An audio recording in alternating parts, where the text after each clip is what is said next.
Hey everyone, welcome to Life in the Valley. On today's episode, we're going to be going over the different types of sports pal canoes here. Hope you guys all enjoy. What we have here, the first one, this is Aiden's. It is a 12 foot.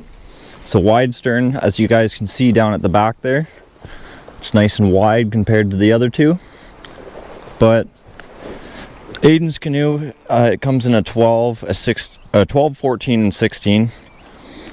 Same as mine over here. We'll move down. Mine's the 14 foot square stern, so you guys can see it's not quite the pointed like Nick's, but it's not quite the wide stern like Aiden's. It's kind of the in-between version. Then you get over here to Nick's, and it's more of a classic pointed canoe, like pointed on both ends. The sports pals are just a little bit wider, and they have the floats and stuff on there for fishing. Makes things a whole lot more stable. Like Hank can hang out the sides of them and stuff, and you won't go over. Aiden's canoe here is 32 pounds. I believe Nick's is 28, if I remember right. And mine is, I believe, 42 or something along those lines. Aiden's here, he has his set up with a cart and pull it in type of deal. And he has a little 2.5 Evinrude that goes on the back. It's a beautiful little motor. My wide stern, I also have a cart. And I have a little 3.5 Mercury that goes on it. And it works just absolutely great. On mine over here, I went ahead and made some black ash paddles and some curved seats and an ash yoke, because I got this canoe for overhead carries for into these little back lakes and stuff like that. Makes things a lot easier. And then you come over here to Nick's too. He has a yoke for carrying. The carts are great for short little spouts and stuff like that, and into lakes that trails aren't so rough. One thing with the sports pals too, they're just super affordable. If you want to get out on the water and enjoy yourself and not break the bank, I definitely have a look at one of these. And they're great for families and stuff too, because they're just super stable. And what they're really meant for is hunting and fishing. So they're meant for, the floats are meant for the duck dogs to jump in and out and all that sort of stuff, and you don't have to worry about flipping over. So I just picked this sports pal up used for $500.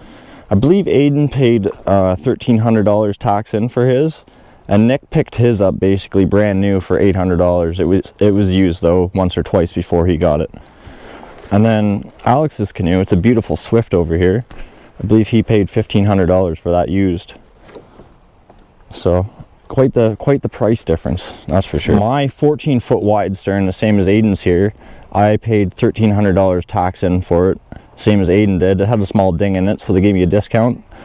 But they're around $1,500 to $1,600 tax in for the 14 foot wide stern now. I'm not sure about the 16 footers. Personally, I've never been in one or bought one or anything like that, so can't really speak on that. This guy came back from the war, didn't find any canoes that he liked for this sort of stuff. Nice, light, stable, durable canoe for hunting and fishing on these back little lakes and little streams and stuff like that, little ponds. So he went ahead and he started making these light, durable, and affordable. They definitely have their limitations though. They're great for lakes and calm water and stuff like that, but you don't want to be shooting rapids and stuff in them. You're just going to end up peeling it open or wrecking it. So you guys can see here, my canoe in the middle here is actually from the 70s. And it's just in beautiful shape. I put new sponsons and stuff on it, and the seats and the yoke and that, but other than that, it's not dinged up or smashed up or anything. If you take care of them, they'll last you a lifetime. I still have my uncle's canoe, well my dad does, and it's old. It's exactly the same as this one. That's one of the reasons I got it. It's still the single keel sports pal. So the older pre-70s have a single keel, and Aiden's and Nick's and stuff like that, they'll have the 3 keels. Nick has a motor mount for his too that goes off to the side. He mounts a little trolling motor on there and away he can go. And me and Aiden have the transoms, so we have our little motors that go on there.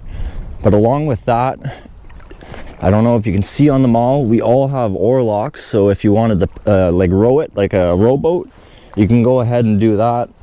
And if you look up here, you can see there's holes in all the front of the canoes. Those are actually for a sail kit, so you can buy sails and stuff like that for these and go sailing.